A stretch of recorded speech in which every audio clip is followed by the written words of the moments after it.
Good afternoon, everyone. Thank you for all coming today for what I think will be a very informative session on home buying, particularly for those who are in it for the first time. On behalf of Asian American Real Estate Association of America's Greater Philadelphia Chapter, let me first thank Philadelphia Chinatown Development Corporation for hosting this event. I also want to thank our annual corporate sponsors, BMW of Fort Washington and Bank of America, as well as our event sponsors, TRUIST, Inspection Professionals, Clear Skies Title, and Sales Associates Appraisers.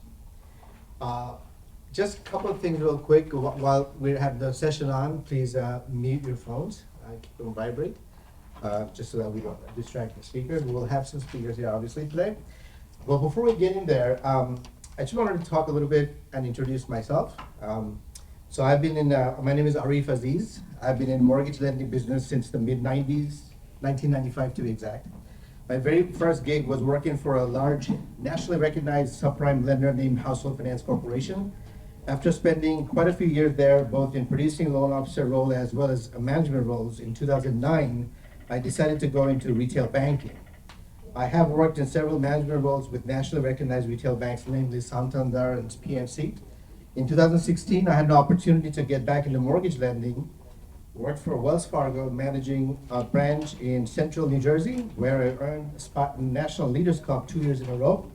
In 2018, I moved to Pennsylvania with Bank of America, where I was responsible for 21 financial center loan officers in all 5 counties in and around Philadelphia. Since 2019, I've been with Univest Bank as a producing loan officer and earned the distinguished honor to be a member of the President's Club.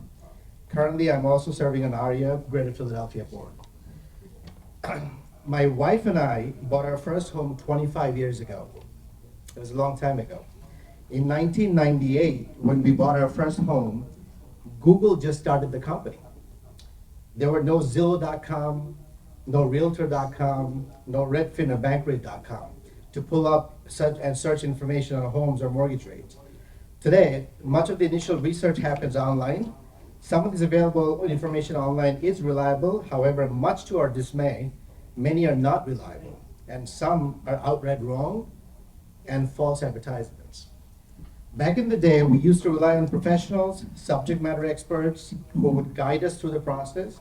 We didn't use Facebook, Instagram, TikTok, or LinkedIn to find them.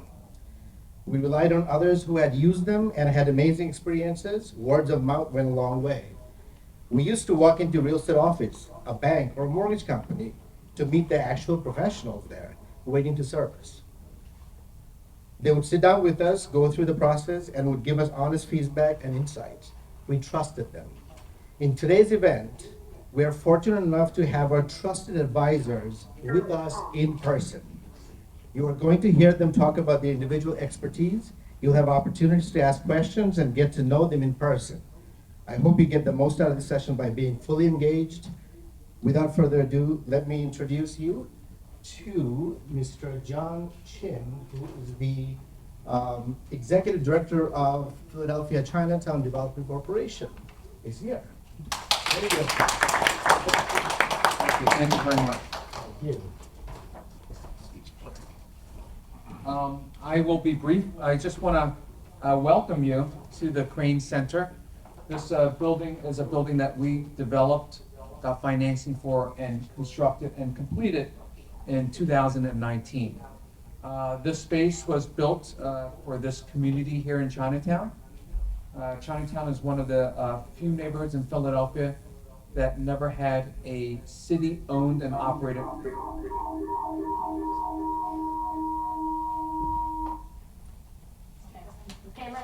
Not too close. Okay, owned and operated recreation center. This was important for our community, for our youth, for our families, that we built this center.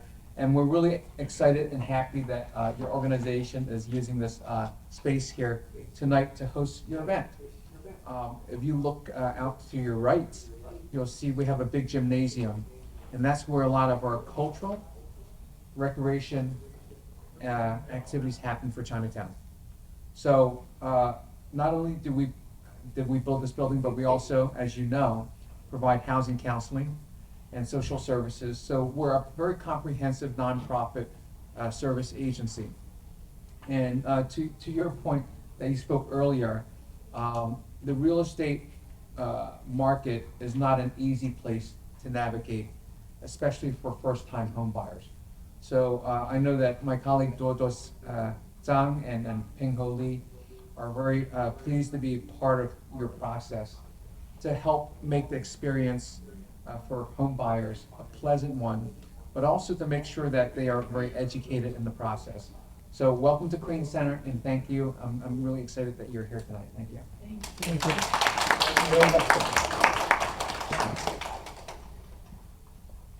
I'm going to go ahead and introduce Rose Han Yuan.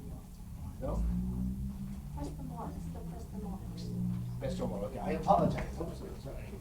So, Mr. Preston Moore, is he here? You highlight it? Are we ready? Yes. Oh, okay. Highlight him. Yes, ma'am. Okay, I'm Preston Moore, President-elect for the Pennsylvania Association of Realtors. I am a member of AREAA, and at NAR, I'm chair of the Multicultural Advisory Group, and AREAA is on my committee along with the 3 other trade associations. And I just hope that we all, start to work together and to support each other when it comes to home buying and, commercial and rentals. We're all in this together. We all suffer from the same issue, except that, it comes about a little differently. So that's why I think that we all have to support each other. And I'm happy to be here. And I'm from Pittsburgh. I'm not in Philly.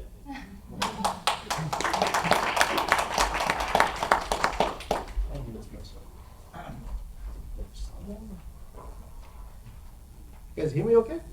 Yeah. All right, so I'm going to introduce you now to Rose Han Yuan, a Toastmaster, realtor, realist, started her career in real estate in Cleveland, Ohio in 1998. There she was honored with the Professional of the Year award in 2000. She relocated to Bucks County, Pennsylvania in 2004. In 2021, she became the first Asian American Vice President of the Bucks County Associated Realtors and co-chair of Diversity, Equity, and Inclusion Committee. In addition to being active in the local, state, and national realtor associations, Rose is also a member of the 4 minority real estate associations. She's also proudly serving as the advisory board member of the Asian American Chamber of Commerce of Greater Philadelphia. Finally, she's currently serving as the president of the Greater Philadelphia Chapter of Asian American Real Estate Association of America. Some fun fact about Rose. Rose loves to take rides on their Harley Davidson with her husband. Rose!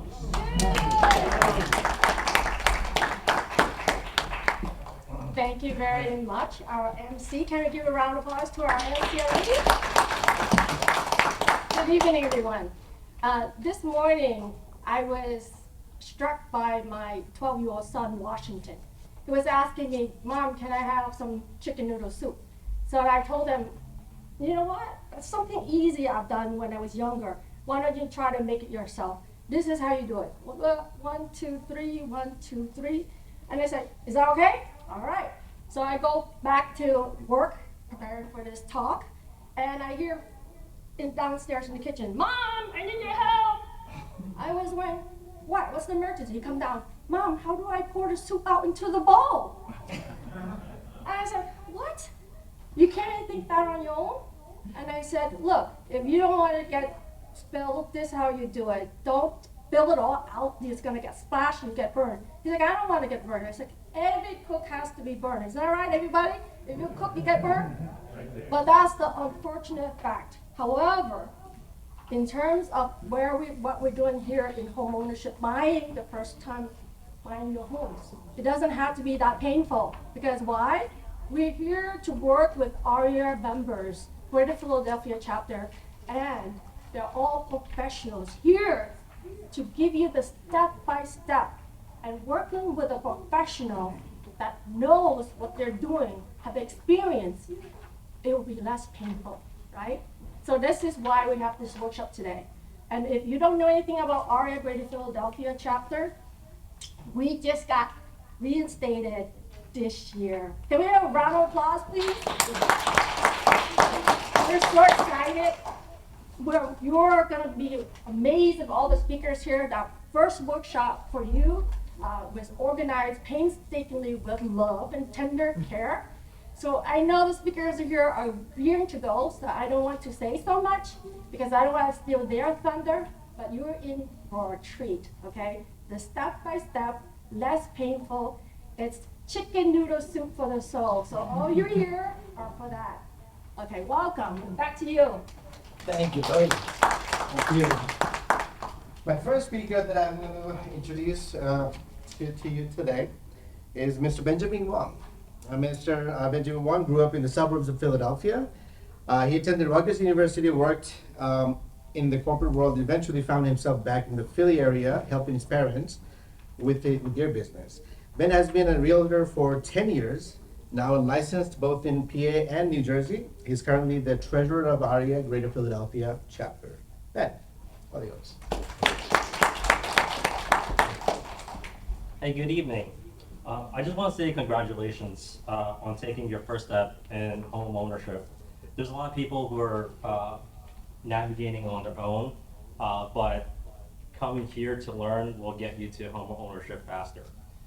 So it's been 10 years since I became a realtor. It's also been 10 years since I bought my first house. And that first buying experience was actually kind of bad. We actually lost our first, like the house that we really liked. The realtor, something happened and we didn't really get that house. We eventually got a house, but going through the process wasn't going too good for us. And at the end of the day, I was like thinking, I could do better than this. So the goal is for you to have, so this event, the goal is to have you have a great experience and not to eventually become a real estate agent. But I mean, like, let's say if you go through the real estate, process and you do like it, you can talk to your agent and become a real estate agent. So everyone here is at different stages of the home buying process. You may be a few years away from buying, a few months, or actually ready to buy right now. Let me start by giving you a few pointers. So I have a friend who told me that, actually this was last week, he's looking to buy a house a few years from now.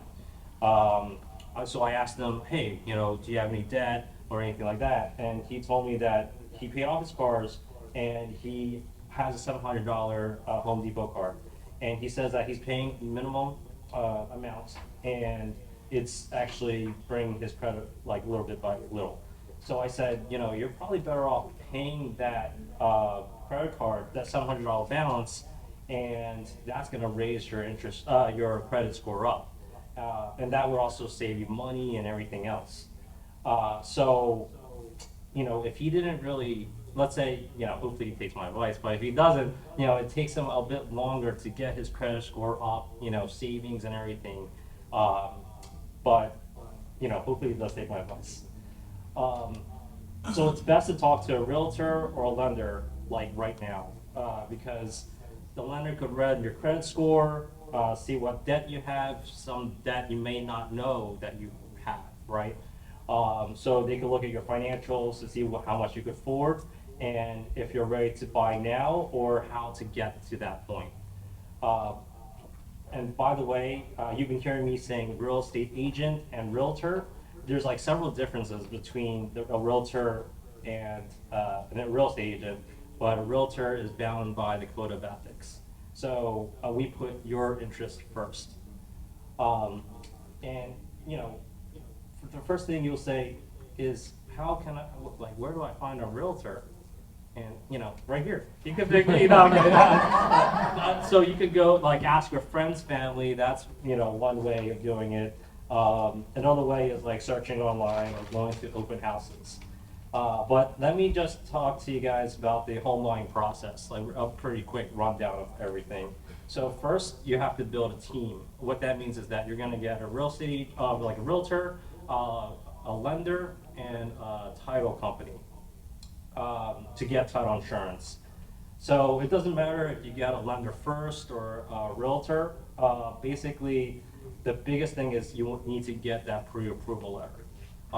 If you don't, that means that you're looking at houses and you don't know how much you could afford, like what's your purchasing power and everything else.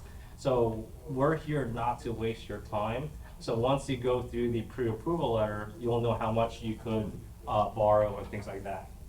And then after that, we can start looking at houses with the realtor.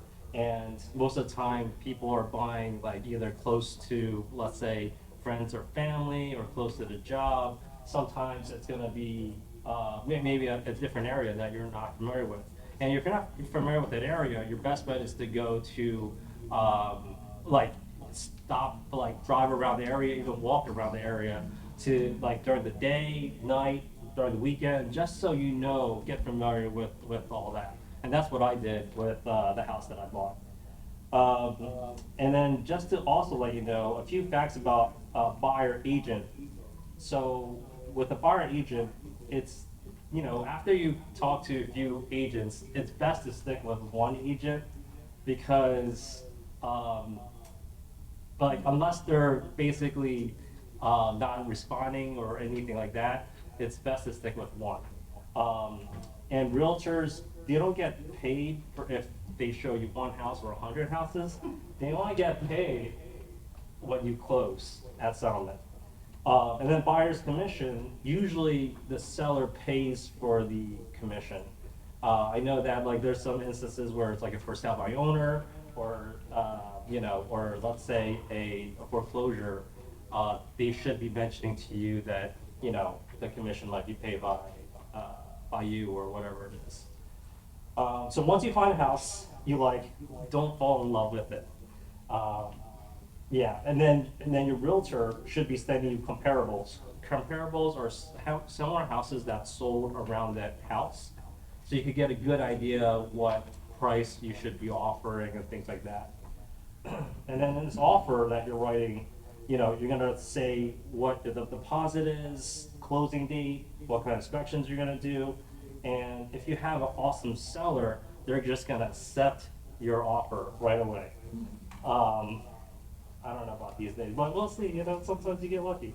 And then once you sign an offer, and then the seller signs the offer, that means that you're pending or under contract. And let's say let's say the seller signs off today, tomorrow would be your day one. And that's where you have your date counts and everything else. It's a little bit different. Let's say let's say you go under contract today. Tomorrow, you would have to reach out to your title company, your mortgage, start your mortgage application, inspections, and also the deposit. It might be a little bit different in Jersey. I don't know if you guys are looking in Jersey as well, but there's also attorney review in Jersey, which I'm licensed in. Yeah, 3 business days, exactly. So thanks, Andrea. So then, basically, once you're under contract, the process from there might take 30 or 45 days. And then with the title company, you're basically getting title insurance. And what title insurance is basically they're ensuring that the house is free and clear from let's say the judgments and liens. So once you get it, you shouldn't have any of these issues because that's what the title company is ensuring. And then each house could be a little bit different from there. So, your realtor could help you with all that. And then on settlement day, and that's where you actually receive the keys. So I know that, I threw a lot of information to you guys. Feel free to reach out to me, either after this event or, whenever. But, that's it. Thank you.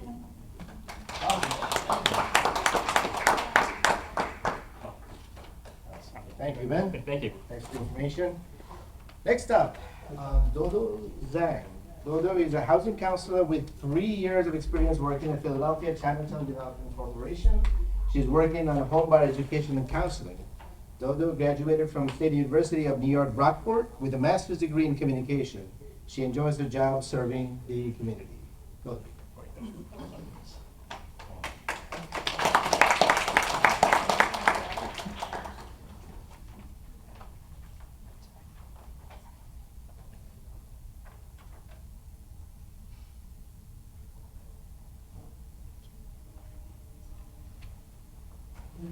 Okay, good evening. So my name is Duoduo Zhang. I'm the housing counselor working at PCDC. So you might not hear about housing counselor. You might not hear about housing counseling. So to be very simple, so as housing counselor, we are here to provide information, resource, and advice to help you navigate your home process. And so today, in today's presentation, because I know you are very interested in the first-time home buyer programs, so in today's presentation, I will focus on the resource to share with you. I don't think your clicker works. I don't think your clicker works on mine. You just tell me, I'll just go to the next slide. This one is for Bank of America. Oh, sorry. Sorry. It's okay.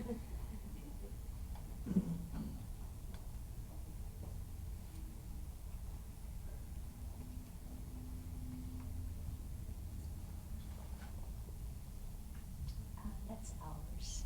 Yeah. One of the tabs.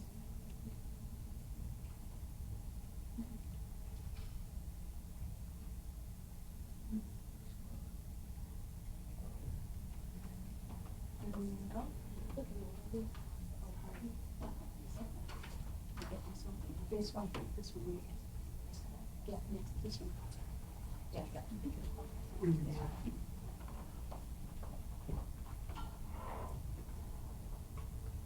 I don't think you can click on.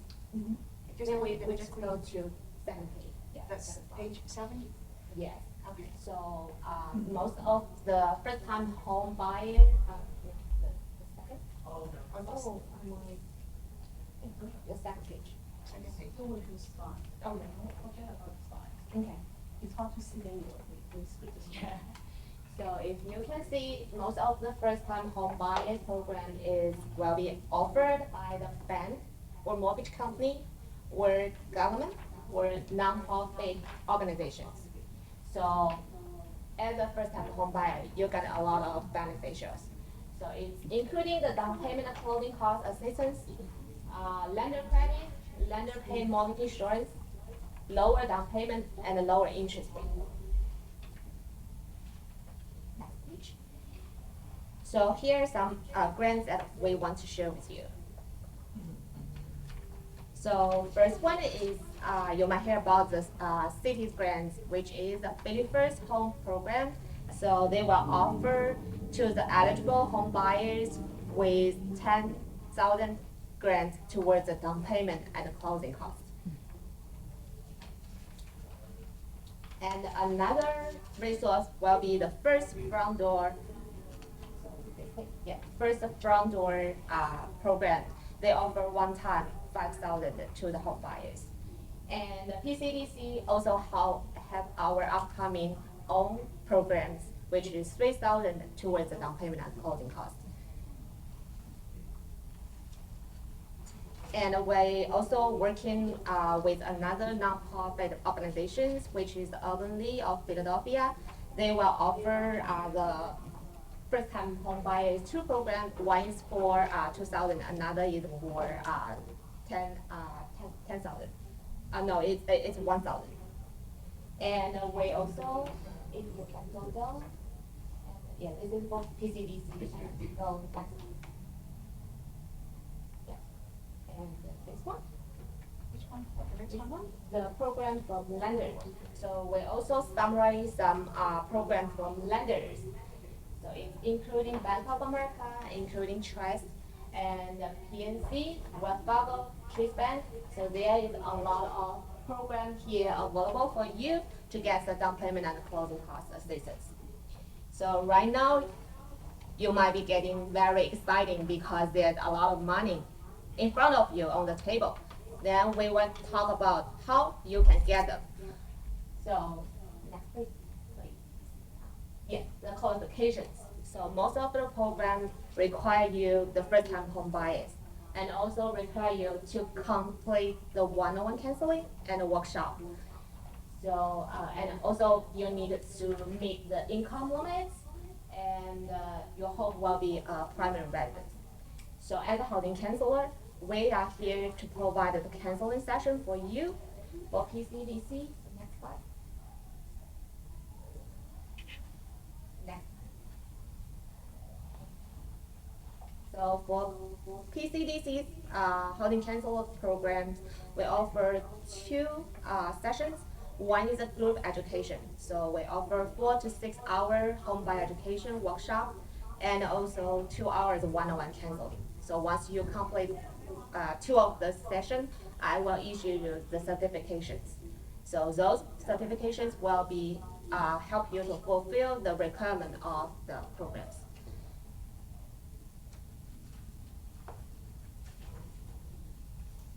Yeah.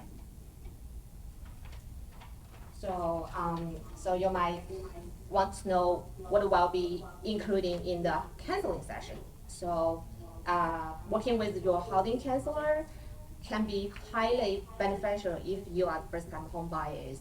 It's including we will help you to make a step-by-step action plan to achieve home ownership. It's including how to overcome the barrier to home ownership, such as low income, low credit score.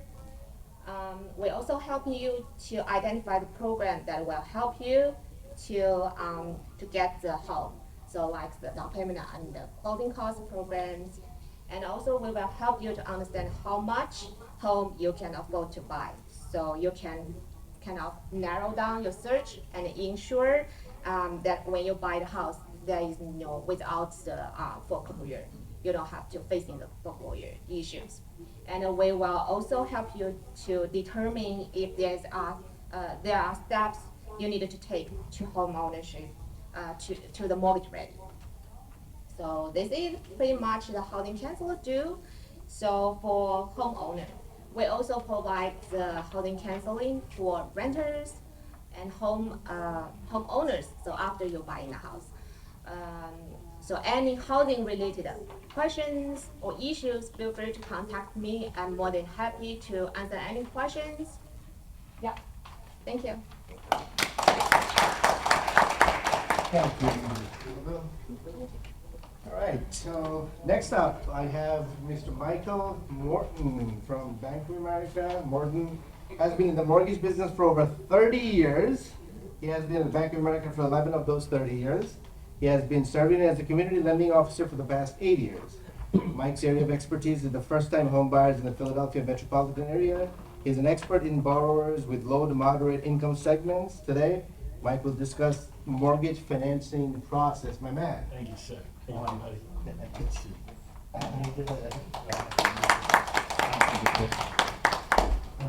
Thank you. I'm gonna speak up, so I hope everybody hear me in the back. Anybody need a break? Anybody feel like, wow, man, I'm overwhelmed with what's going on here? Anybody? It's okay. Raise your hand, because I'm sitting there going, huh? So, my name is Mike Morton. I'm with Bank of America. I'm the community lending officer, and that's an important role because you heard you need a team. So you need people on your team working for your benefit, and that doesn't always happen, but that's the goal. We try to make that happen. So the good news is,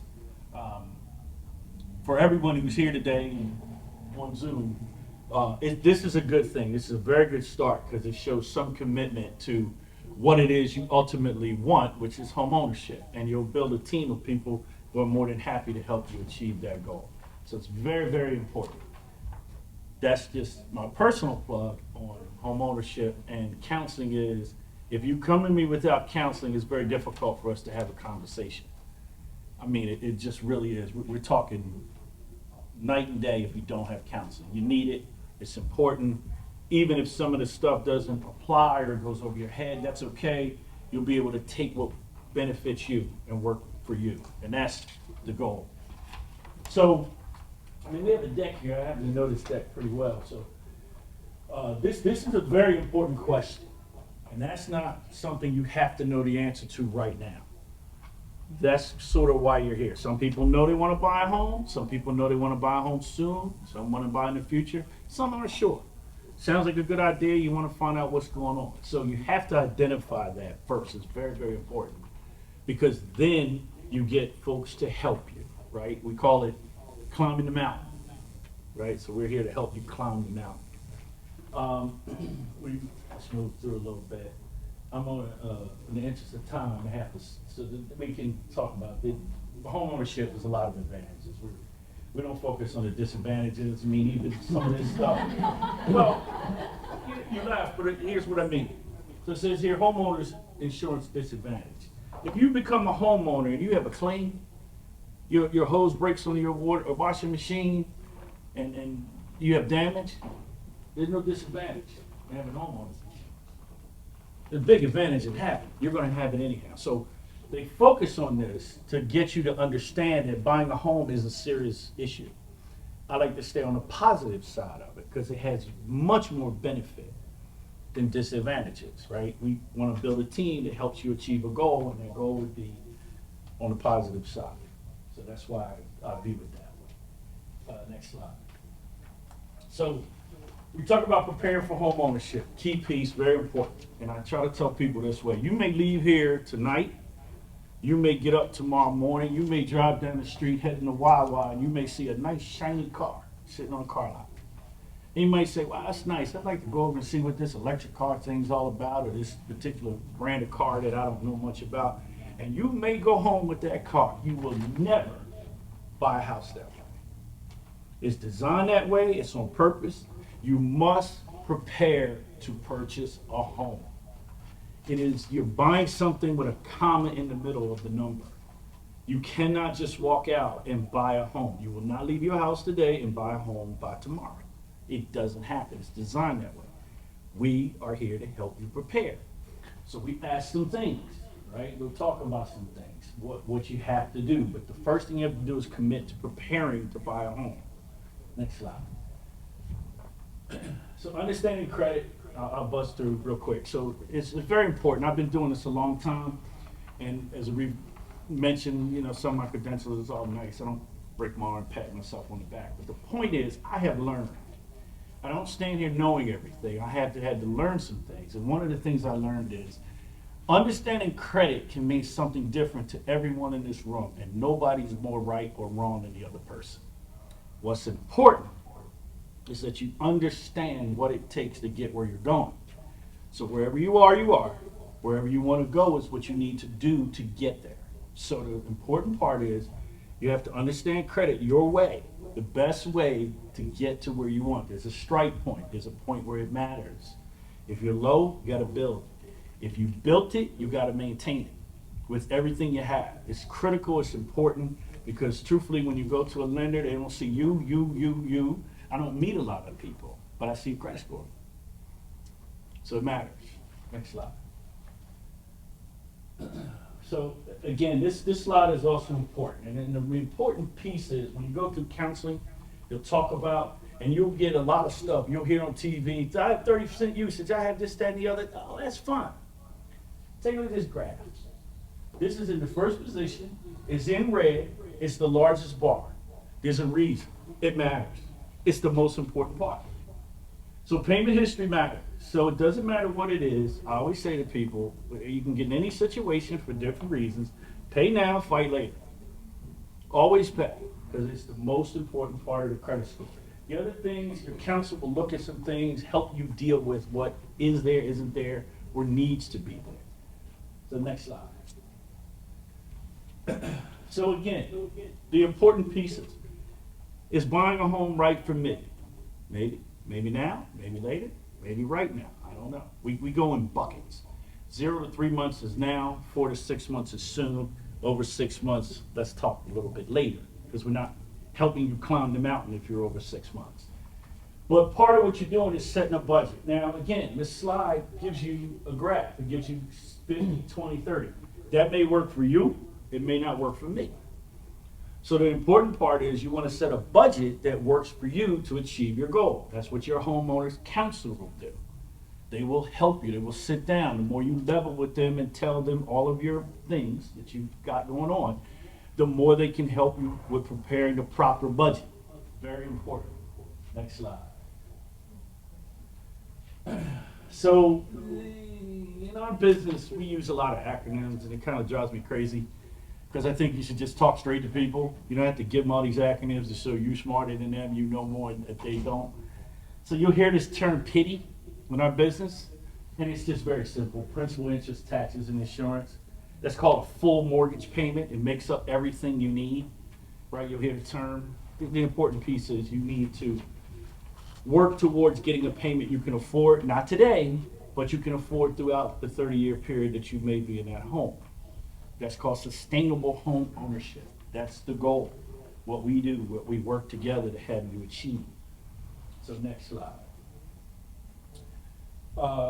This is very dated. This is kind of not that important right now. So some of this is Bank of America proprietary stuff. You will hear and you will have access to resources.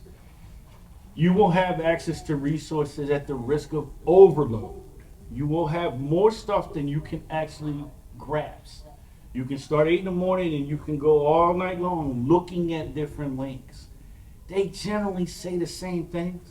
They may use different terminology. My advice is, once you got it, you got it. Don't go hitting with links to try to see it differently, because it's the same. If you have people you can trust and they're telling you straight, things should sound very familiar. So the more you keep going over, and once you've got them, don't really question yourself. Work with people that can help you. Feel free to reach back to folks and say, I see this, I heard this, what do you think? Let them tell you. Next slide. Then you get requalified. So part of what I was supposed to talk about is the process. So this is kind of how the process should look, right? And you're getting it. You've heard it. You've heard from your realtor. You heard from your counselor. You will complete some things at housing counseling. You will get what they call an action plan. Not only the certificate, an action plan.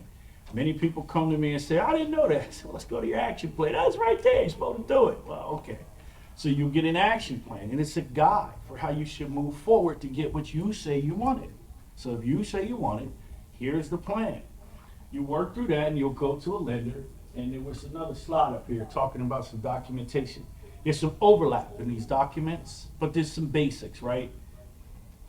If you're going to a lender to present yourself to purchase a home, they don't know you. So they're going to need to know your income. They're going to need to know your housing situation. If you rent, how do you pay? They're going to need to know what you have in the bank. They're going to need to see your pay stubs that you're currently actively working. Right? Those are some basics that happen for every borrower who's employed. If you're self-employed, there's some add-ons. There's some tax returns that come in. But you want to present your best foot forward. So when you go through your counseling and you talk about your preparation and your budgeting, you'll compile a file of things that are needed. And they're going to, if somebody's asking you for a birth certificate, that should sound very unfamiliar. And that's where you put a pause and you go to your counselor and say, hey, they're asking for this, no one else did. Because it's probably out of bounds. Everything else, you'll hear it, it will be in bounds. So you're kind of going to have to prepare, put those things together and present, right? Because people are going to need them. So you'll go through that process. Next slide. So there it is, applying for common law. So we're talking about 30 years of pay stubs, 2 years W-2s, tax returns if self-employed. Some lenders ask for them either way. If you're self-employed, you need a P&L. Bank statements, you'll need a copy of agreement of sale. You'll get that, right? You're working towards getting that. But the similar things in those documents, bank statements, pay stubs, W-2s, lease, are common documents that are asked throughout the industry in order to help you qualify. Next slide. So Bank of America, so we heard the realtors talking about some things. So we have some proprietary stuff. Bank of America has a grant. You saw it up on the screen. It goes 3% of your purchase price up to 10 grand. So if you hit 335,000 on a purchase price, you get 10 grand. If you go above that, you get 10 grand. If you go below that, you calculate it. If you go to 200,000, you get 6 grand. So it's 3% of the purchase price up to 10,000. Okay. Let me go to screen 14.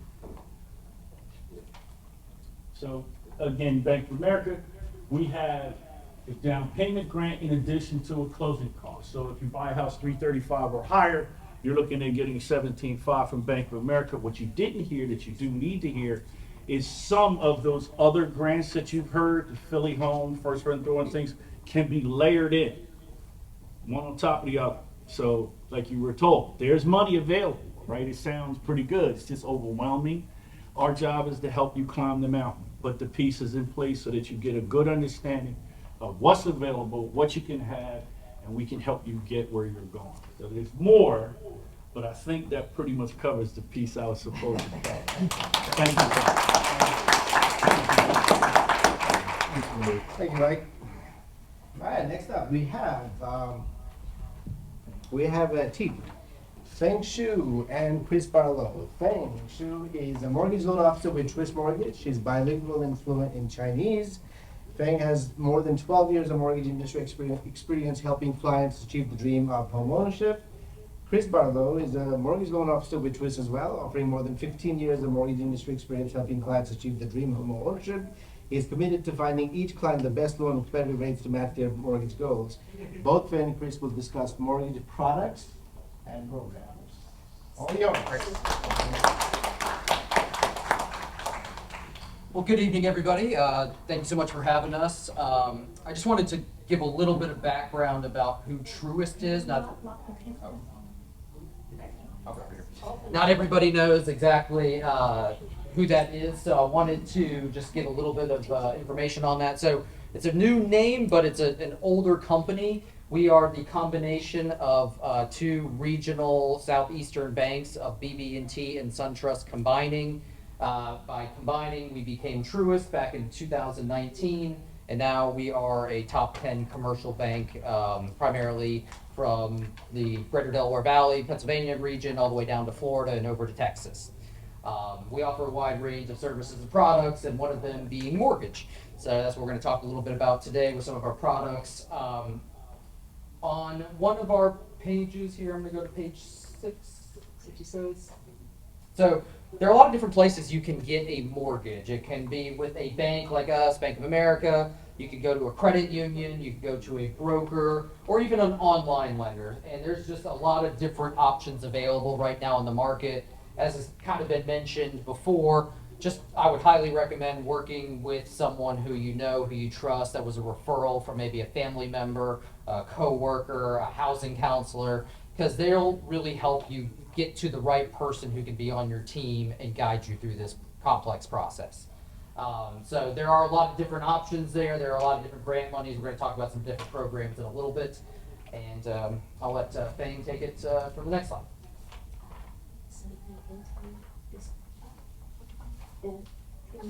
Six. Yes. All right. So the mortgage loan have 4 categories. The first category is a fixed rate versus adjustable rate. We call the ARM. Fixed rate, like we have a 30-year, 20-year, 15-year. They're all fixed. So your monthly payment, principal plus interest, are going to be the same. And the ARM, we have a 5-year, 7-year, 10-year ARM. So for the ARM program, basically your interest rate only fixed for first 5, 7, or 10 years. After that, it's going to become adjustable. But the ARM interest rate is a slightly lower fixed interest rate. So you can use, based on your own situation, to choose either fixed or adjustable. The second category is a government versus conventional loan. Government such as FHA, VA. So for government loan, like basically if your credit score is not too good, and also they are now 3.5% down payment.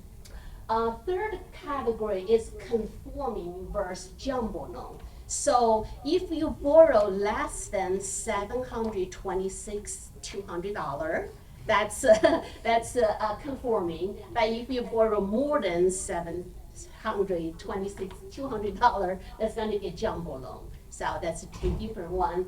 The next one, so the mortgage with or without mortgage insurance. Like if you pay 20% down payment, you don't have a mortgage insurance, but if you pay less than 20% down payment, you have a mortgage insurance. But later on, Chris actually gonna talk about the program we offer. Even you put a 0% down payment, there is no mortgage insurance, so he will talk about it. So we go to the page 7. Well, so those are the four categories. So once next step, you're gonna talk to your mortgage loan officer, just explain what you need and what's your concern, and the mortgage loan officer going to, based on your situation, like help you select a program best for you. And then you're gonna get a pre-approval, and then go looking for a house.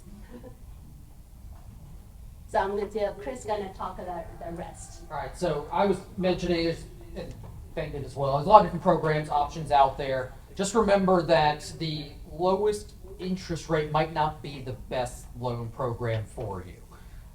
Just be aware that there could be some additional costs or fees associated with it. So this is really where you want to kind of compare and shop for your loan based on terms. You'll probably get a closing estimate, a loan summary, a fee breakdown that each lender is going to provide you, so you kind of compare apples to apples, kind of see what they're charging, what other lenders charge. So you can make an informed decision based on what you're ideally looking to try to do. So that's really where those forms up front when you're getting pre-approved are very, very important.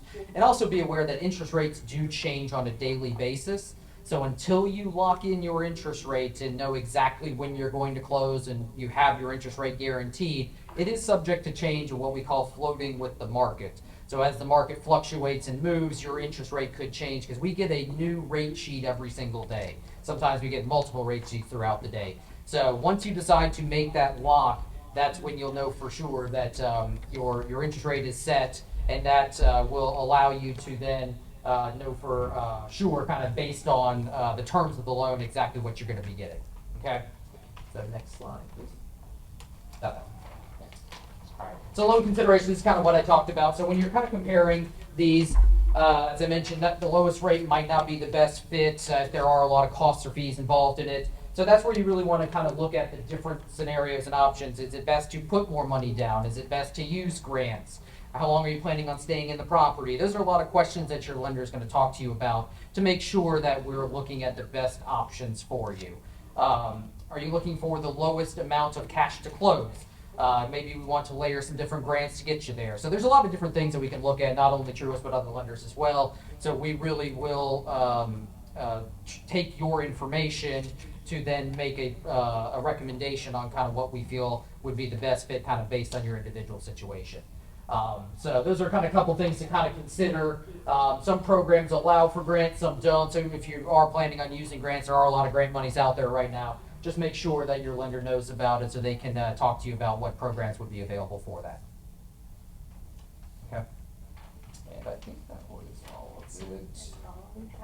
Yep. So go ahead. Oh, cool. Awesome. Thank you, Chris. So now we actually going to talk about the two special programs Truist offer for first-time home buyer or not for first home buyer. So I am going to talk about, earlier Duoduo mentioned about the Truist offer $7,500 grant. So I'm going to talk a little bit more. So that $7,500 is up to $7,500. It's basically 3% of your purchase price and up to $7,500. It's not just for first-time home buyer. If you have a home, you're still buying a primary home, like a 1, 2, 4 units, you still qualify for the $7,500. We do have a designed area. So once the property in that area, you can get a 75. Like if entire Philadelphia County qualify for that 7,500. And just there's another requirement is we do have an income requirement. So your income need to be 80% or less of the median income. Like for example, in Philadelphia, your income need to be less than $81,000, either single or combined income together. So that's our $7,500 grant. Okay. So Chris is going to talk about the CHIP, 0% down payment. So this is another great program that our company is offering. It's called the Community Homeownership Incentive Program. It's up to 100% financing, and there are income restrictions, so you have to make less than the calculation that we have through the area median income through HUD, and that's about $60,000 for a regular non-LMI census tract purchase. So if you make under 60, you could buy anywhere. If you happen to make over 60 and would like to qualify for this program, then you have to buy in a census tract that does not have income restrictions. So that's something we can look up on our system to kind of make sure that the property is eligible for that. Then you can make any amount of money and qualify for this. It's up to 100% financing. It has no mortgage insurance, so this is a portfolio product that we have that we keep on our books. We kind of created the guidelines. So there is no mortgage insurance where you typically would have with FHA or conventional mortgage insurance involved. This product does not. It does not require a home inspection, but we do highly recommend them. Minimum $500 into the transaction. Otherwise, you can get 100%. You can use qualified grants like Philly First, other types of federal options that we can use, like the Federal Home Loan Bank of Atlanta. That's a program that we work with quite regularly. So they can cover a lot of those closing costs, so we can really help get a potential client into a property with limited down. So you kind of see some of the options there. So it's up to 100%, no MI. Oh, one of the big things on the bottom there, seller contribution. We offer up to 6% seller's assist with this program. So if the, kind of similar to FHA, it's a 6% rule. So with seller's assist, if that's on the table, we can use grants up to 100% financing. There are credit score requirements, so we have to at least have a 660 to get the 100%. Under 660 down to a 620 is 97%. So still a great option with no mortgage insurance. So this is a great program. We're trying to get the word out, let everybody know. So if there's anything we can do to help with this, our Truist grant, and any other programs that we have, feel free to reach out. 10 minutes mark. So we have a table over there, so we have the flyers for those. So feel free to take some. We have some giveaway as well. Thank you so much. Thank you. All right, next up, we have Victor Hanh. Victor co-founded Clear Skies Title in 2014 with his partner, Victor Leo. Today, Clear Skies, the title company, is one of the largest in New Jersey and now serving clients in Pennsylvania. Victor is an active member of AREAA Central Jersey as well as a Greater Philadelphia and past president, which you didn't mention, but I know, of AREAA Central Jersey Chapter. Clear Skies Title prides themselves as having multilingual staff given the ability to handle an entire transaction in Mandarin as well as Spanish. Welcome, Victor. Thank you so much. Thank you so much for having me. As Arif mentioned, I'm the co-owner of Clear Skies Title. So today, let me start with a question. What do you think are the two most common questions that I get when I do presentations like this about title insurance? Why is it What is important? title insurance? Okay, that's only one. Why is it important? Well, kind of group those two together. What's the other question? Can it be cheaper? Similar. How much does it cost? So it's always those two questions that come up first. And most of the time I give this presentation to realtors. So don't be afraid, don't feel weird about that. There's very few people understand what title insurance is, even people that interact with us all the time, those are realtors and lenders. So my goal is to have you leaving here at least knowing the answer to those two questions. So the first question, what is title insurance? There's really mainly three things that we do. The first one is we protect or insure your ownership of the property.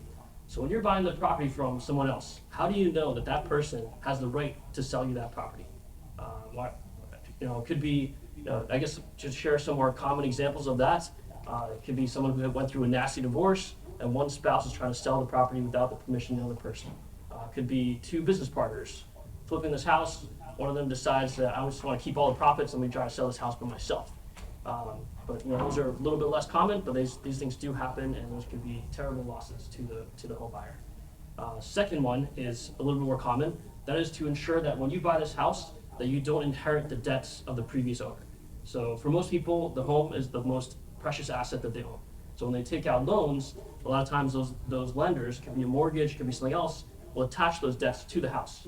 So that means that if you sell this house, or if you buy this house from someone else, and those debts are not paid off, those debts remain on the property. So we make sure that we do our due diligence to ensure that we know all those debts, and we try to get those cleared up before you close on the property. But we're not perfect. Some things are not easily found, or sometimes not findable at all. So that's where the insurance part comes in. And lastly, it's the settlement escrow part. So when you have to purchase a house, who is the person that handles all this money? Do you just give this money as a check to the seller directly and hope that they give you this deed? No, a lot of bad things could happen if you try to do that. So as a part of our job, we handle the money. We work with the lender and the realtor behind the scenes to calculate everything to the penny, so that after the closing happens, everyone gets paid the right amounts. Another part of what we do is we guide when you're finally done with all this, big giant steps climbing the mountain, as the gentleman said before, and you're at the closing table, we also have a representative guiding you through the loan documents that you're going to sign. We're the ones who notarize everything and then get those documents recorded afterwards. So those are the three main things that we do as a title company. And the second question, how much does it cost? I feel like when people come and ask me this question, sometimes people just call me and say, Victor, how much does title cost? It's like me going to the lender and saying, hey, how much does a mortgage cost? Right? How much, what are you buying? In Pennsylvania, it is a fixed cost for all title companies. But where our cost comes in, there's really two parts. There's premium and fees. Premium makes up a huge percentage of what you're going to be paying us, and that is 100% calculated by the state. All we're doing is entering this number, which is usually the purchase price, so the maximum coverage we're going to offer, and it spits out a number, and that's how much the premium is. So no mystery, nothing weird. Every company will be the same. The other part are the fees. There's certain things that we have to do in order to insure title, but those, in Pennsylvania, it's minimal. We're not allowed to pass that many fees to you guys, fortunately, but that's the other part. So there is a small difference, but in general, title companies will be roughly similar on the fee side. So Arif, I feel like I kind of told him I was going to breeze through this thing. So he was like, why don't you share a few stories of what happens when people don't have title insurance, or bad things that happen that you guys have seen. So I'll share a couple. Like there's one situation where this lady, she lost her house, unfortunately, to a short sale situation. She had to, she was underwater, owed too much on her property, decided to give the property over to an investor, and just walked away from the house. A year later, a realtor knocked on her door and said, hey, I have a client who's interested in this area and buying your house. She said, I don't own this house anymore, and I can't sell it to you. And she's like, are you sure? Your name is still on the deed. I've checked the records, and there's no one in the house. Are you sure you don't own it still? And somehow this realtor convinced her that she owned the house still. And then so she's like, I still have the keys, no one's in there. Maybe I do own the house. So she went and she hired. They found a new buyer. The new buyer loved the house. Got through the whole process, climbed the mountain. We were part of that process, unfortunately, and we did our due diligence. And sure enough, she still had the deed. There was nothing else, encumbering this property. So she sold the house a second time. And then it wasn't until a few months later that the true owner, the original owner, knocked on the door and said, hey, I still own this house. What's going on here? So what happened was, long story shorter, the original transaction, the attorney had the deed and he got arrested, and so the deed never got recorded, and the new home buyer was an investor who never got a chance to go around and fix the house, didn't even change the locks. So that in this case, fortunately, the new buyer purchased home title insurance, so they were made whole. They were able to keep the house, and we were able to compensate that lady, and then we'll figure out the rest behind the scenes. That's one story. When was that? This was 2 years ago.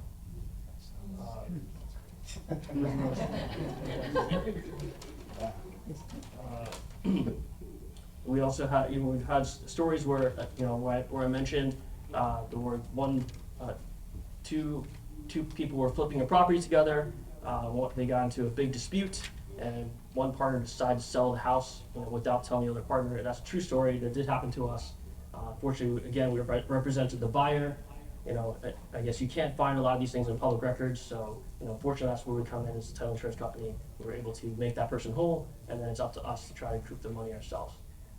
And then lender story. What's to stop one person from going to 2 different lenders and applying for a mortgage at the same time, getting all the money and then running away? These are things that happen, and have happened to us, but it's just part of our business. So. Thank you very much for having me today. A little bit about title insurance, don't be scared.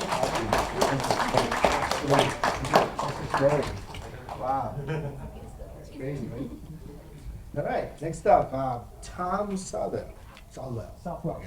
Tom began his career as a home inspector in 2018. He has been in the real estate industry since 2012. He has performed approximately 2,000 inspections since 2018. He's a member of the American Society of Home Inspectors and certified member of the Exterior Design Institute. Tom is also a Pennsylvania certified wood destroying insect inspector. Wow.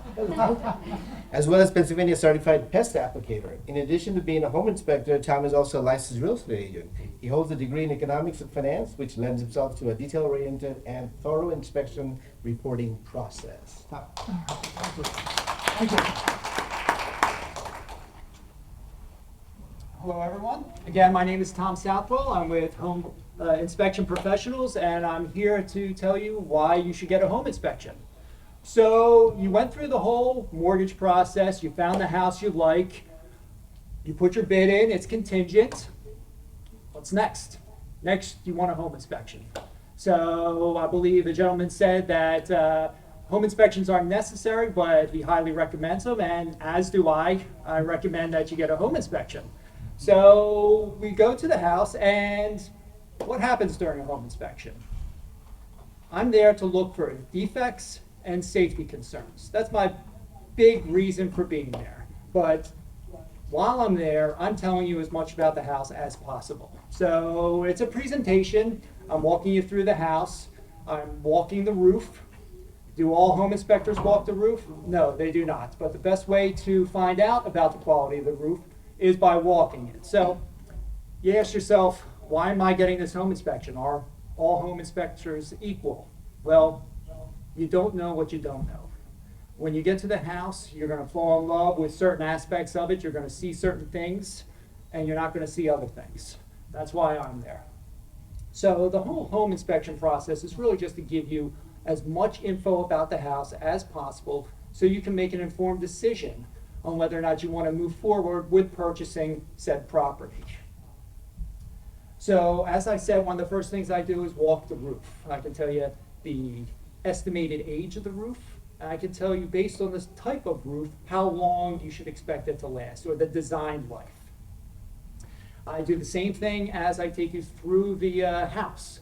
How long should my HVAC last? How long will the boiler or the air conditioning? How old are these components? How much more life do I have left in the HVAC system? So these are all things that you learn during the home inspection process. So I always tell the clients that, don't be alarmed by the size of the report that I put together, because most reports are 30 to 40 pages, and that's obviously not all defects. It's related information. What should I look for? How should poured concrete foundation react over years, or as opposed to a stone foundation? So these are all things that I identify and talk to the client about. So the whole home inspection process, it's a presentation about the house while the buying process is taking place. So you've received a lot of great information so far today, and hopefully all that goes to good use. But once you find the house that you like, you want to know as much about it as possible. So whether you go with inspection professionals or another home inspection company, it's definitely recommended that you have the house inspected. I'm also certified to do the wood destroyed insect inspection. I'm also certified to do stucco moisture probe inspection. So a lot of houses in this area have stucco on the outside of the house. A big red flag is certain cracking, whether it's vertical or horizontal. These are things that I've been trained in.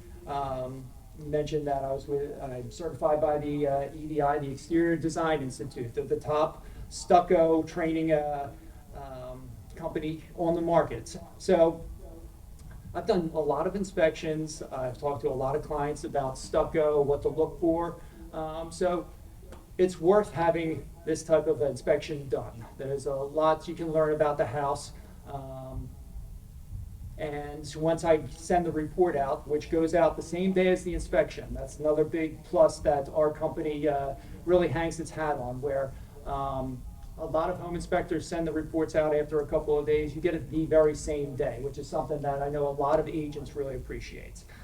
So when you're looking at buying a house, don't forgo the inspection process. It's something that you'll really want to know as much about the house as possible. All right. So that's about it for me. If you have any questions, I'll be around. I'll be happy to talk about the inspection process in more detail if you'd like. But thank you for being here and thank you for having me.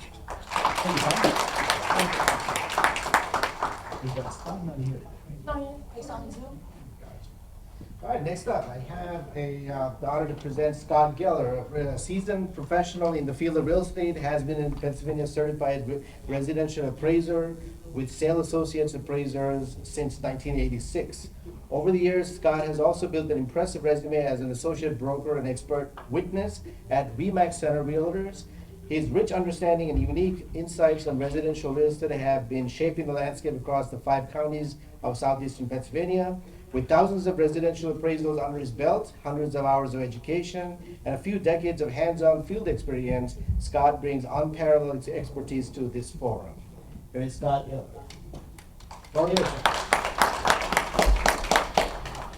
Thank you, everybody. Hopefully you can hear me okay? Yes. Your thumbs up? Okay, good. So, good evening. It's fantastic to see so many prospective homeowners in the room. I'm a certified residential appraiser in the state of Pennsylvania, and today I'd like to talk a little bit about what I do and why it matters in your journey to buying a home. As an appraiser, my role is to provide an objective and impartial estimate of what a property is worth. This valuation isn't based on emotions or potential. Instead, it's derived from facts about the property, local market, and comparable homes in the area. The importance of this appraisal cannot be overstated. Banks and other lending institutions rely on our valuations to determine how much money they can lend to a borrower. If you're taking out a mortgage to buy your dream home, your lender doesn't want to lend more money than the home's worth, and that's where I come in. So, how are appraisals conducted? Well, there's really 3 phases. There's the inspection and data gathering, there's the research and analysis, and then there's the conclusion, the value, and the reporting of that. Typically, that is done on what's called a URAR, a Uniform Residential Appraisal Report.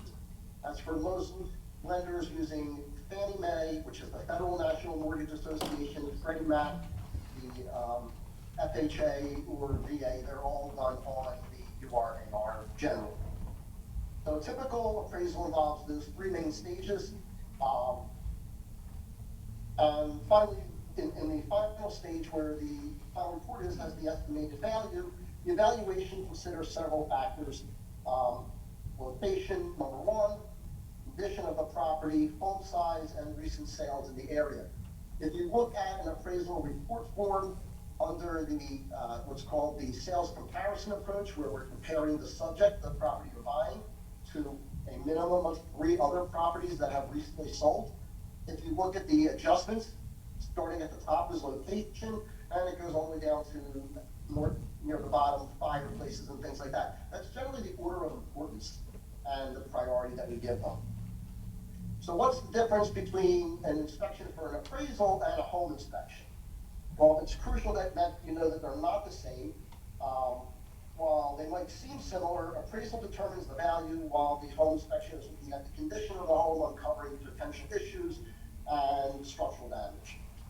So, one of the things that is key in understanding appraisals is understanding 3 things that are in the appraisal report, which is in the intended use, the market definition of market value, and the statement of limiting conditions. So I don't want to bore you too much with the technicality of it, but the appraisal and the appraised value will change depending on the intended use and the definition of market value. The standard definition that's used says the most probable price which a property should bring in a competitive and open market under all conditions requisite to a fair sale, the buyer and seller each acting truthfully, knowledgeably, and assuming the price is not affected by undue stimulus. Well, the key word is the most probable price. So when a lot of times people will get an appraisal and they'll say the appraisal came in low. The appraisal never comes in low. The appraisal comes in at market value. The sale price is either above or below the appraised value. So the terminology that most probable price says that if if you had 10 offers on a property and one offered 200,000 and 8 people offered 220 and one offered 240, you take the 240, but the most probable price is 220.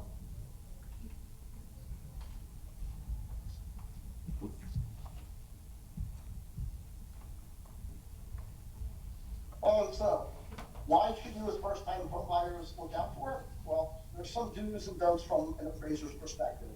Do pay attention to the overall condition of the home. It's not just about the size and number of rooms. A house in poor condition requires lots of repairs and will typically be appraised at a lower value.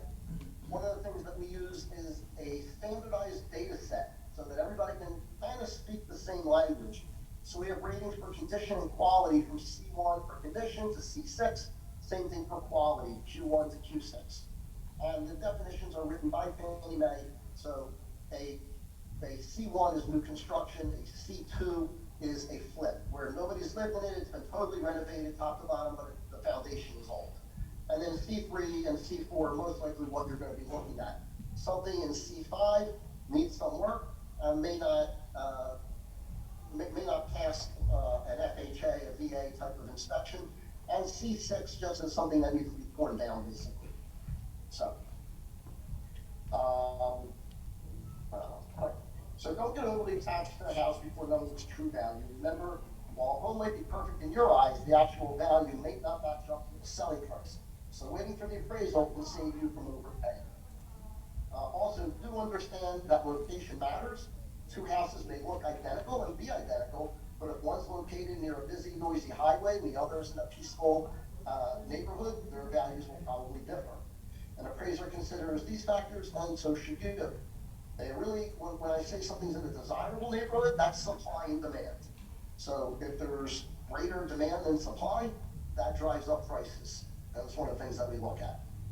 The next thing is, don't forget the importance of home improvements, upgraded kitchens, renovated bathrooms, new roofs, efficient HVAC systems. They not only make the home more comfortable to live in, but they can also boost its appraised value. So one of the things in appraisal language we talk about is effective age versus actual age. The actual age is easy to calculate, you know when it was built. The effective age is how old does it appear to be, and that's subjective to each appraiser.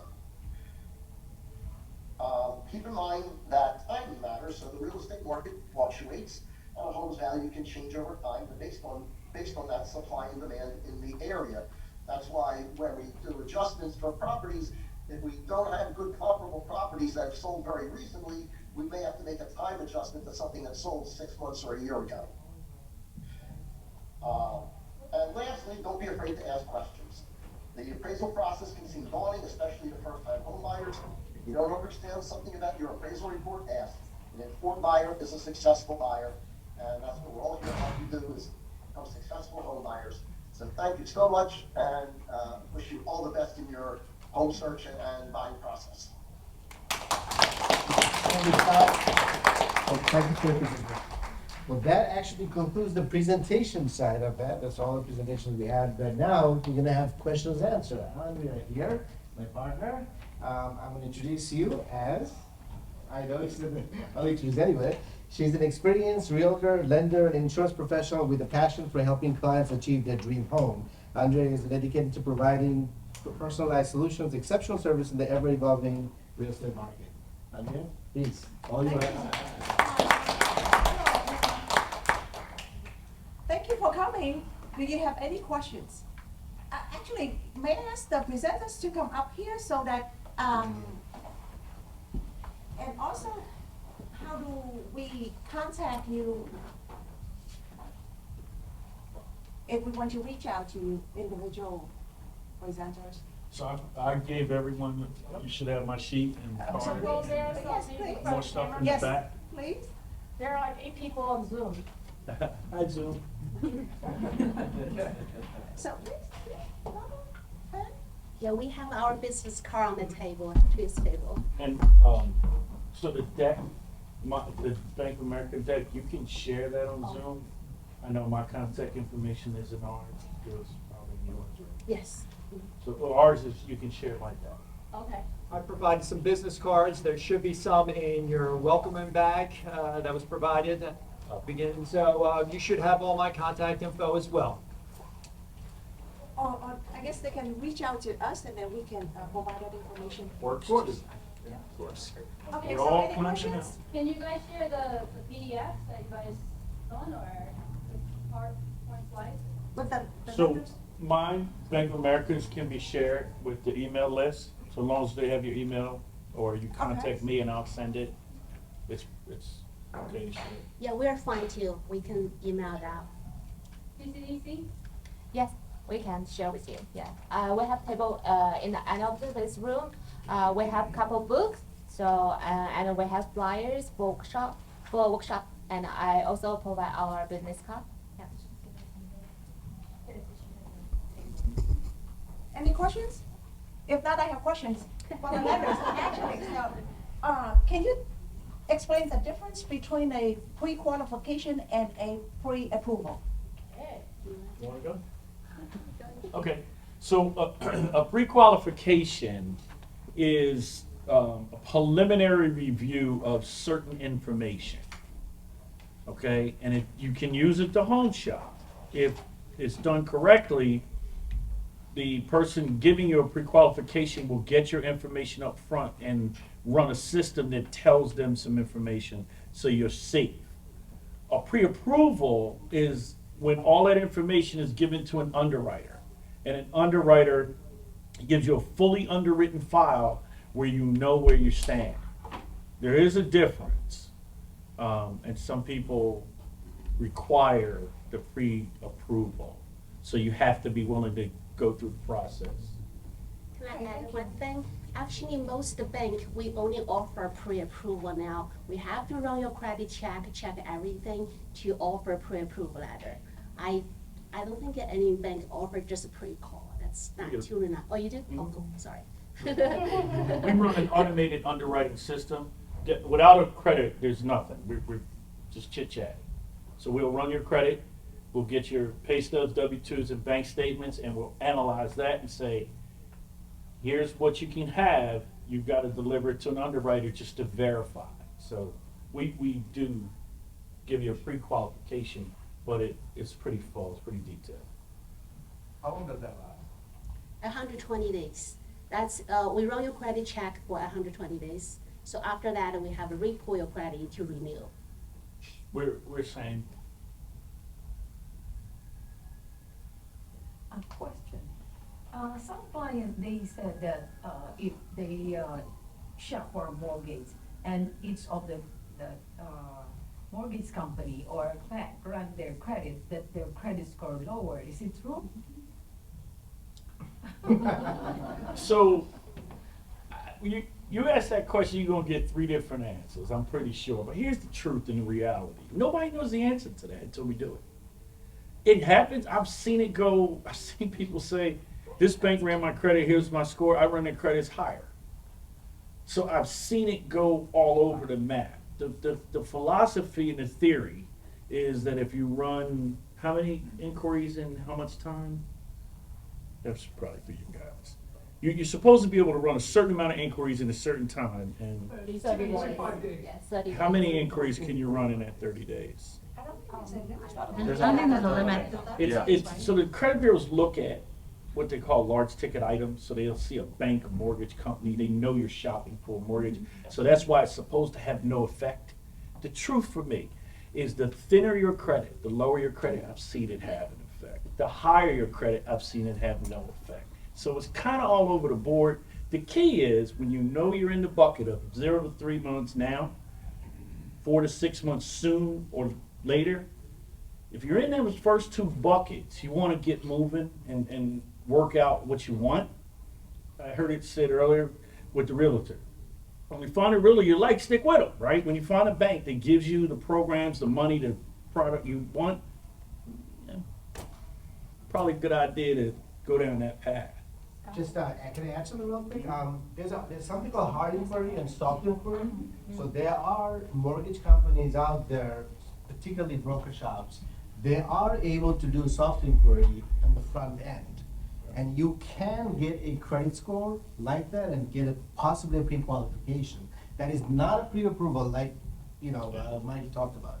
Now, being in the bank side, that's not something we can do.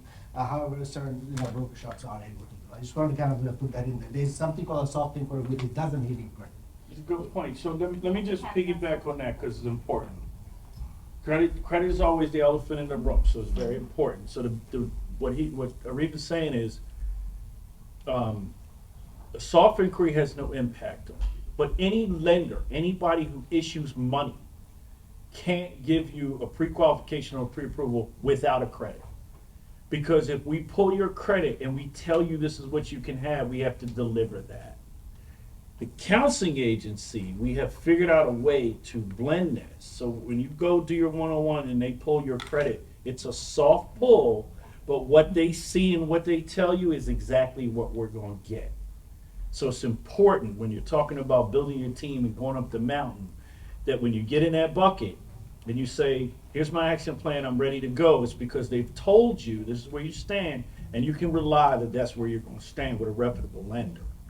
So that's the credits, and we only have to understand it for what works for us. So that's important. So all of those things go into that. Yeah, so this thing I work with Duoduo, just want to add by book, it say 30 days, and they can know that you're shopping for mortgage, but usually we recommend you have the same set of documents, do it within 2 weeks. Okay, just go to different lenders and submit the same type of document. Instead of like after a paycheck, then you have to resubmit another paycheck. Right. And Scott has a question. Scott? Please, Scott. So, I just, one just a clarification. My understanding of the Fair Credit Reporting Act is that any inquiries, like if you're getting a mortgage, any inquiries within 30 days all count as one inquiry. So kind of gives you a 60-day window before or after that inquiry. Same thing with car loans. That was what my understanding. Can anybody confirm or deny that? That didn't happen to me, but that was just me though. I didn't know that. I wouldn't complain though. Definitely 2 hard inquiries from 2 dealerships. Yeah. Almost next to each other. Yeah. So here's the thing. When you go to, and I'm not disparaging lenders, that's never what we do, but when you go to certain places like a Rocket or Quicken, what they call shotgun you out. So they send you to different lenders. So there may be 2, 3, 4. It's the same thing happened with a car. You walk into a car, pick a car dealer, kind of sell. They're not a car lender, they're a car seller. They have to go to a bank to get you money. So they may go to a bank and the bank may say, we don't like something. They're just going to send you to another bank. You kind of authorized that. You didn't realize it. So that's how those things happen. As far as this inquiry thing, an inquiry is an inquiry. Once we hit the button, it's stamped. Like even shopping a rate, they do a part. Correct. So inquiries we will see, like I'll get a file and I'll see that he's pulled credit, that they've pulled credit. The inquiries are there. It's just the effect that it has. It shouldn't hurt you in that 2-week window. We're gonna say 2 weeks. We're not gonna push this 30-day thing. 2 weeks. So we're gonna see it. So if you come to me and you've been to AREAA and you've been to Truist, then we're gonna say to you, can you tell us you were rate shopping and you haven't taken another loan somewhere? So we'll see the inquiries, but the effect shouldn't be negative. So my second question was just making sure that the home buyers know that when they get qualified, they're qualified for a monthly payment and not a sale price. And maybe you can elaborate on that. I've been talking. You guys can take it. I'm the home inspector. So he's right. He's right because You can go. oh no, go ahead, Chris. I'm sorry. I would say yes and no. If you're wanting a particular mortgage payment and we pre-approve you for that, there's going to be a sales price associated with it, but it could vary based on how much you're looking to put down, how much grant money you're getting. So there's a lot of different factors that go into it. If we're maxing out, it's usually based on kind of the mortgage payment. Right. But if that's not where you want to be, we're not going to, I personally wouldn't pre-approve you for more than where you feel comfortable and where you want to have within your budget. So that way we have you looking at the appropriate price point when you get that pre-approval letter to take to your agent to go out and look at properties. So yes and no, because that payment and down payment are gonna really affect kind of what that is. I do. My point was that the taxes and insurance will affect your purchasing power much more so than your grants. Yes. Absolutely. Yeah, You go if from you- one house with $6,000 a year taxes to another one with $12,000 a year taxes, and you're talking $100,000 difference in mortgage. Absolutely. Right, that if you look at property in New Jersey, the property tax, 8,000, 12,000. Or if you look at property in Philadelphia, 3,000 or 4,000, you're going to affect you the amount you borrow. I just also want to add, the 31st grant does have a ratio on how much the mortgage payment should be, has to be within a ratio. So if you have high property tax or high interest, that might put you over that rate and not qualify for the 31st home grant. Duoduo had a couple clients was like that way too. Yeah. So that's a really good question to really, the mortgage payment, the monthly versus the house price. So also there's a general rule, just like for mortgage normally, if you are equal to 50% debt to income ratio, you're fine. But like for a specific program, some program will require 43%, some are 40%. But like general is the 50%, you can even calculate by yourself. Yeah, I just want to make sure it doesn't get lost, because I do what Chris does, I agree with that. And I think to your point was, some lenders just say, give me your income. You can buy this much house. Bad practice for me. And I think Chris was saying the same thing. And I think that was the point here. We don't go to just numbers in the stratosphere just because we want to see numbers. To me, that's like when you go home and you check your mail, a $50,000 new car, you say, but I'm not buying a new car. You shred it. So when you just go to these numbers that you're not interested in, shred it. And you go to a number that makes sense for you and makes sense for your lender, and now you work in that space and it's a better practice. That's what I do, and I think that's what Chris was saying. Last question. Last question? So this is asking. Last question, please stand up. Hey.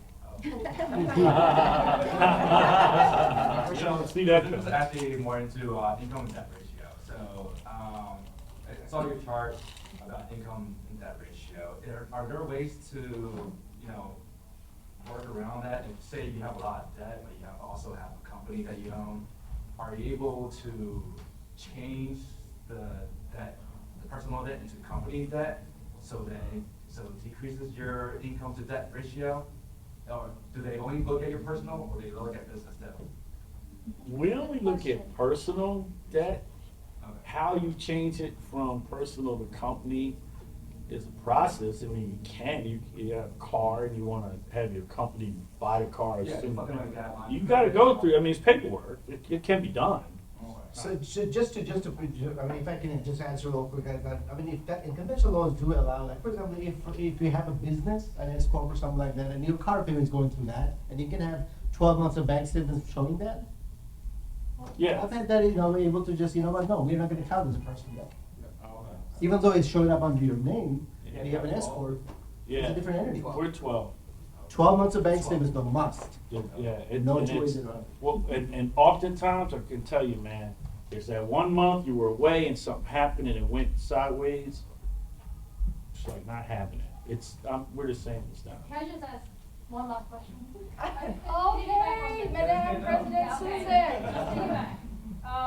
That made me ask, so if you have investment properties and they're owned by company name, then does that matter to you guys? I heard a myth that if you have 10 properties or more, then they don't like it or something. It's not a myth, it's conventional law requirements. How many finance properties you can have is a requirement for conventional properties. Now, if you have Not under your name, but under. that's what I'm saying. So, under your name, you can have, as you mentioned, 10 finance, but I think 6 or 10 finance. However, if you have a business and on the Schedule E of that business showing those properties, yeah, they're under the business. So it's Just calculate the business income. The challenge was not what you own, it's how many you finance. Because Yeah, it's how many Fannie finance. Mae Which has is a maximum of how many you can have mortgages on.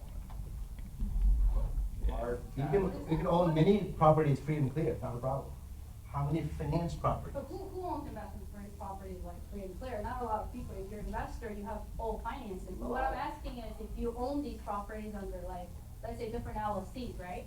But you're the owner, and it shows on your report, not credit report doesn't show on there, but on the tax return, right? Then does that like affect the? We're gonna calculate the income from the business returns and basically offset that payment, you know, from the credit. That's what we're gonna do. So if you're going upside down and negative on those investment properties, it's gonna hurt. It's gonna hurt. We're not cooking chicken soup anymore. MC, please. Wow, okay, well, I really didn't prepare for the wrap up, but I mean, this was an amazing presentation. Thank you, all of you. You guys are great listeners and you paid attention. It's awesome. Great questions too. I mean, you know, a lot of them are mortgage related, which is obviously the biggest factor. But you know, there are other things, like this gentleman over here talked about the title and all that stuff. You have to, you know, care for appraisal, all that stuff. So at the end of the day, my takeaway is that if I were a first-time home buyer like I was 25 years ago, I mentioned that, I didn't know any of that stuff. I didn't really have ideas. So in New Jersey, you have an attorney who would answer a lot of these questions, not here, not in Pennsylvania, right? So you need to know.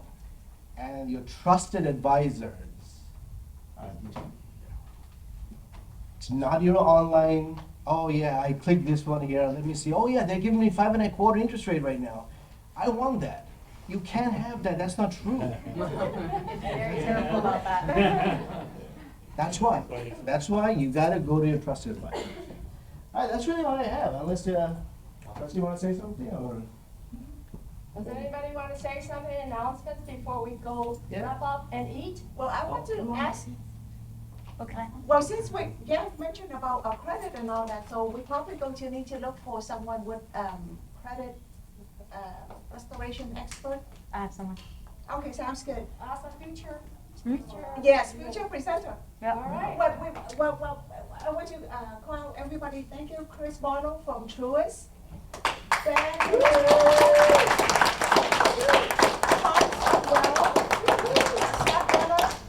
Thank you from Truist.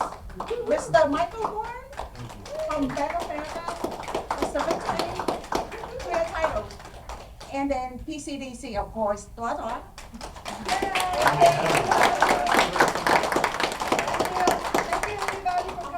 Can I make one comment? Oh, yeah. Yes. Hi, so I've been at PCTs for 10 years, so this has been a program that really wonderful, and this is actually a dream session that I've been dreaming for. Bring all the peoples in the home buying process, so really thank you for AREAA for doing this. So they come into the area and they really push to organize this, so I really thank you them to you can't, I don't think there was a place that all the professionals are in one space. Was me. Yes, okay, so I really want to thank you them for bringing you guys here and bringing all these professionals here. Yes. Thank you.